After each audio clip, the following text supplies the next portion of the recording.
E o sétimo episódio da saga Twitter Files veio com revelações bombásticas aí de como o FBI, junto de outras agências de inteligência norte-americanas, agiram antes mesmo daquele caso do Hunter Biden vazar via prefeito de Nova York e acabar naquele artigo do New York Post que a gente já viu aqui. Como eles trabalharam para descreditar esse artigo e essas revelações e qual era o papel das redes sociais e dos veículos de mídia nessa história. Também teve a revelação chocante de que o Twitter estava recebendo milhões por hora de funcionários que trabalhavam ativamente a pedido do FBI.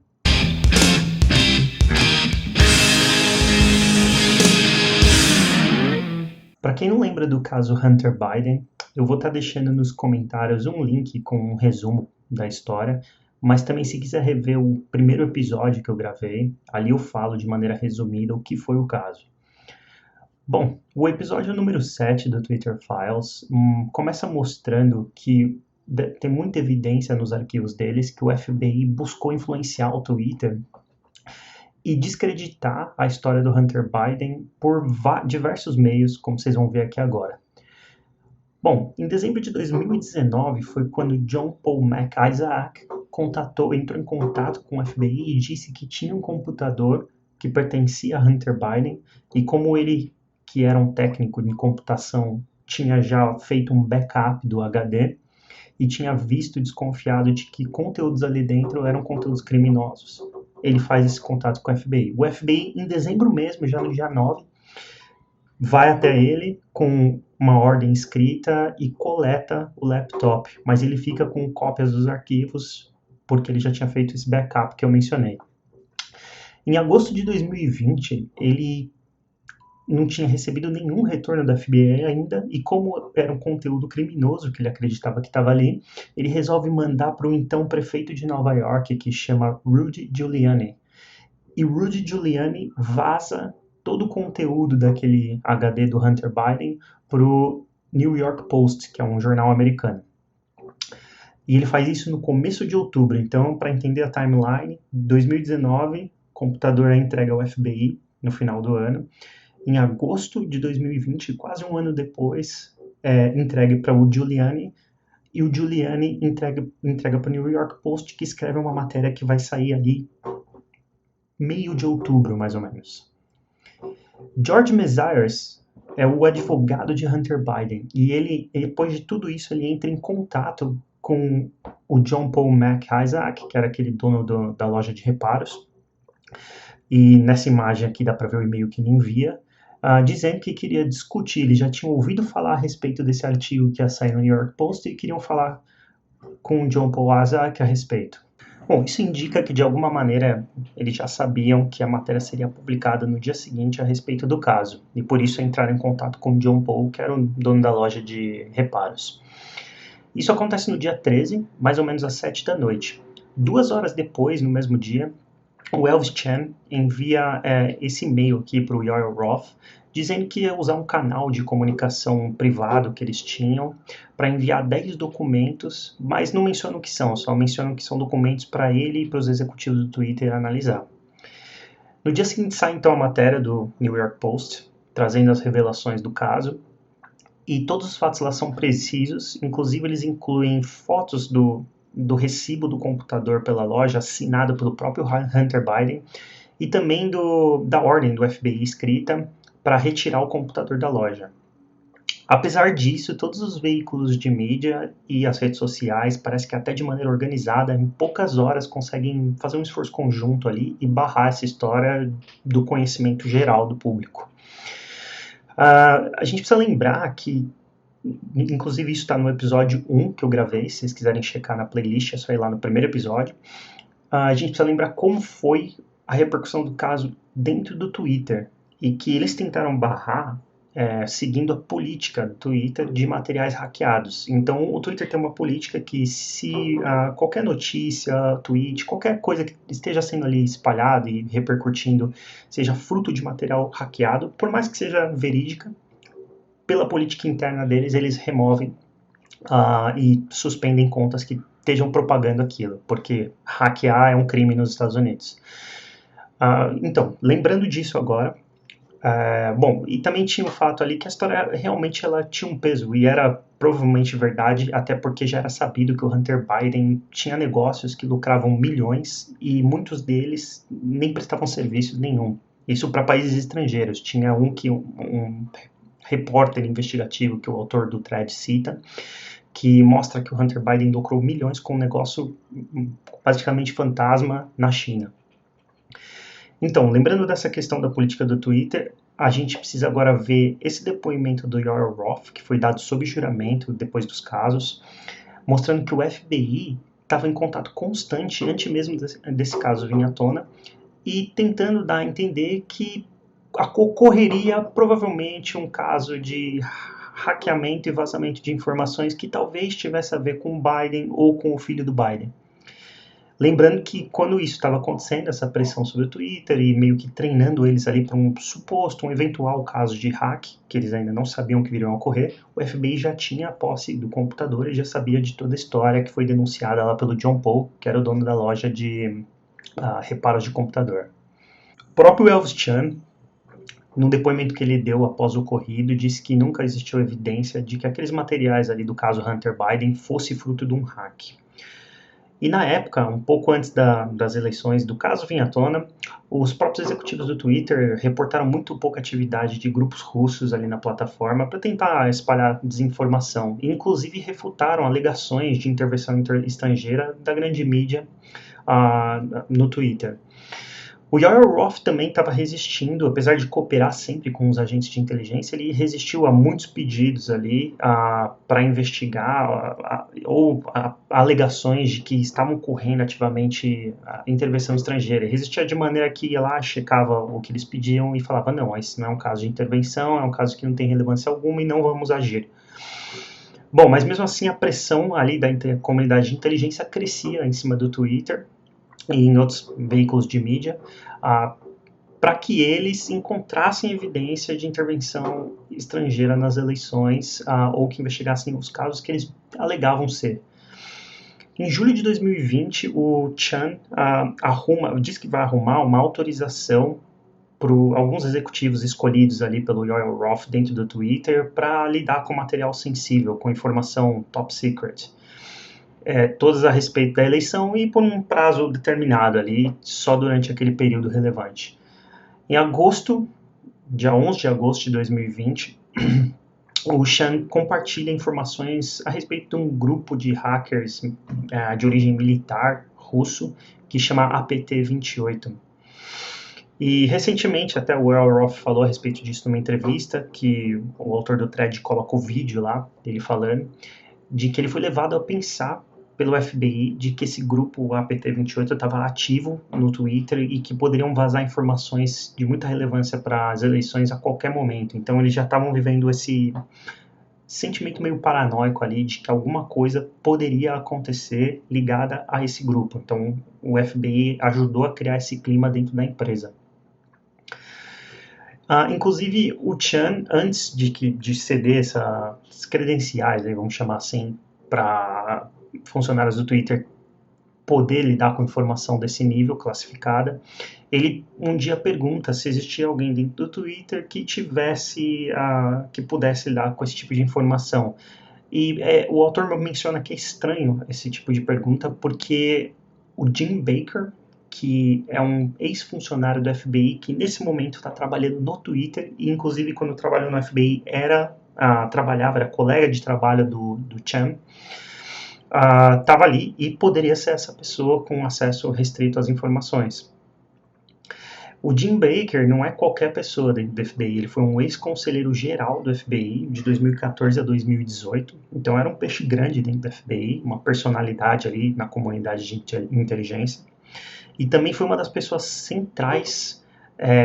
em articular internamente aquela investigação sobre o Trump, quando surgiram alegações de que o Trump estava cooperando com a Rússia e com hackers russos para influenciar no resultado das eleições de 2016 que ele venceu.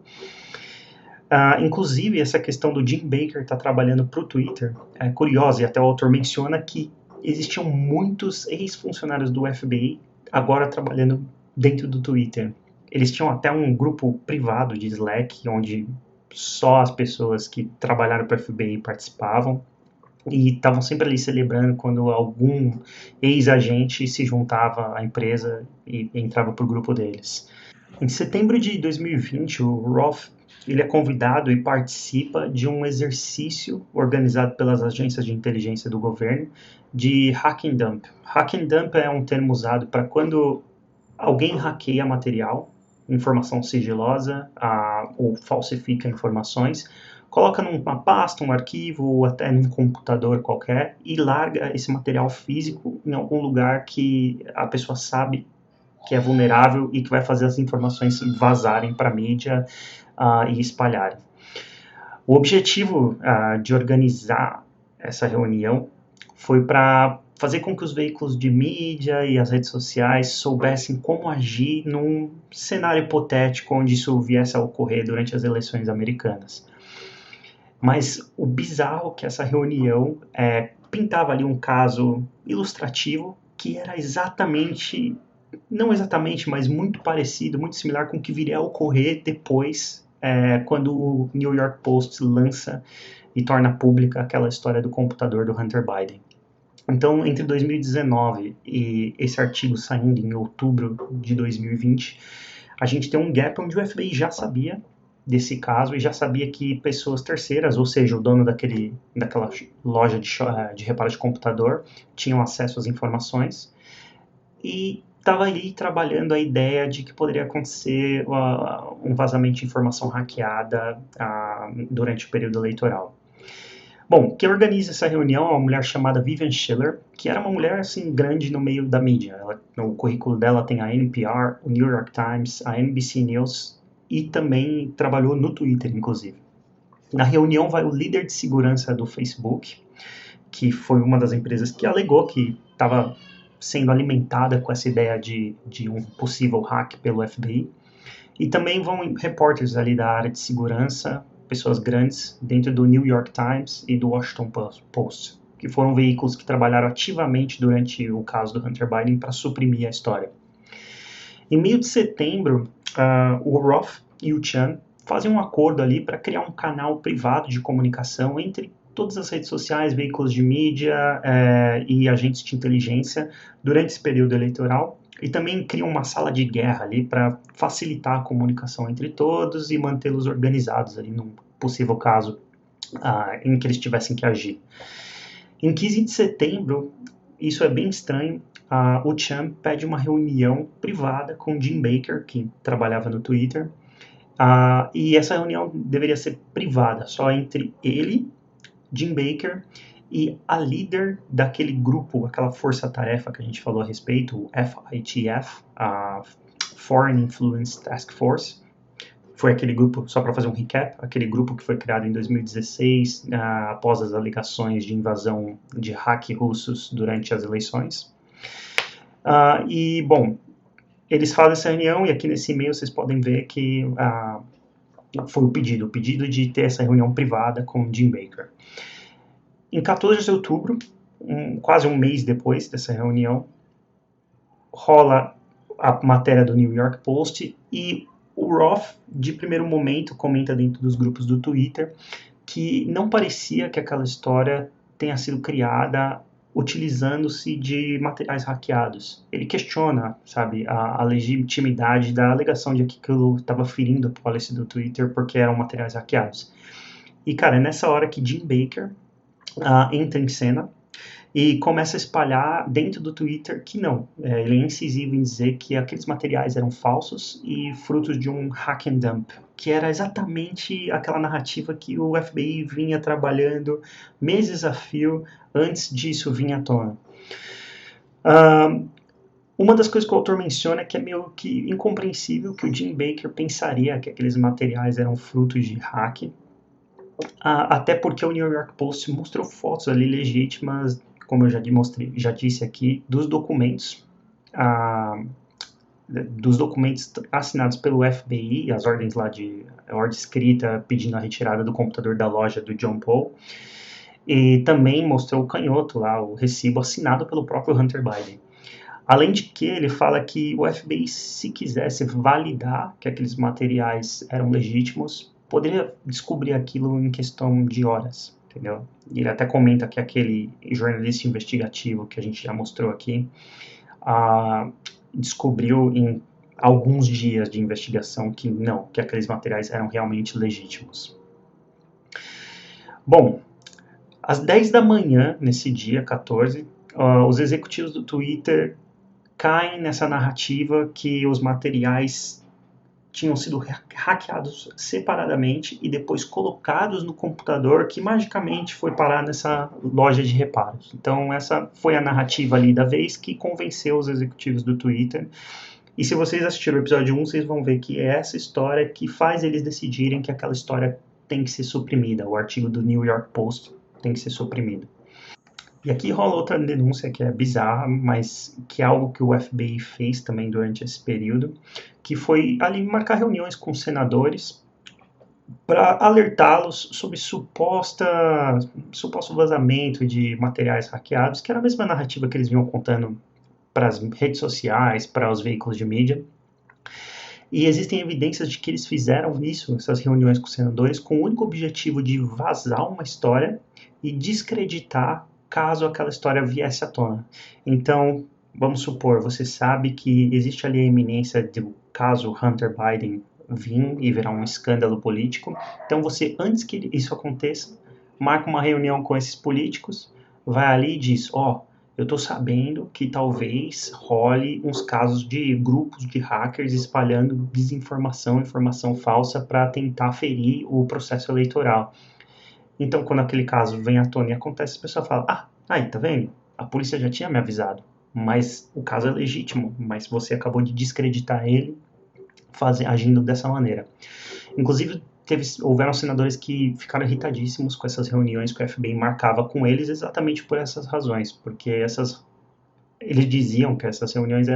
tinham o simples objetivo de vazar informações e descreditar e alimentar uma narrativa dos seus políticos rivais e descreditar as investigações que eles tinham feito a respeito do caso. Inclusive o Jim Baker, que foi uma das mentes ali envolvidas diretamente no caso, foi investigado 2 vezes exatamente por isso, o crime de vazar informações. Bom, no final da história, o FBI consegue, é bem sucedido em suprimir essa história do Hunter Biden e descreditar. Então, foi suprimido, o que não foi suprimido e chegou ao público foi descreditado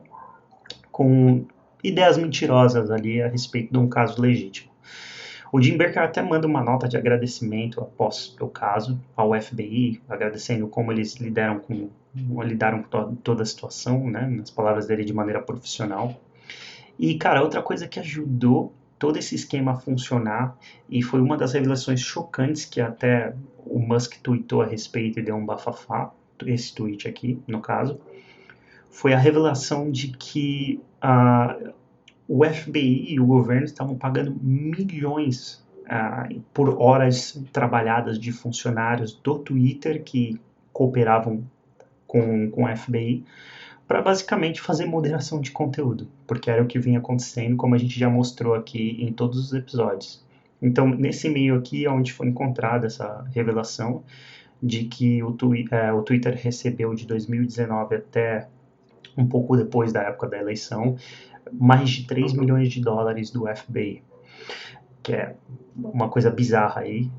e mostra que essa parceria ia muito além de, tipo, só troca de informações. Bom, galera, o vídeo ficou meio longo, mas é que realmente esse thread abordou muitos assuntos de maneira mais detalhada. Mas eu agradeço quem ficou até aqui e tem seguido o playlist que eu tô fazendo.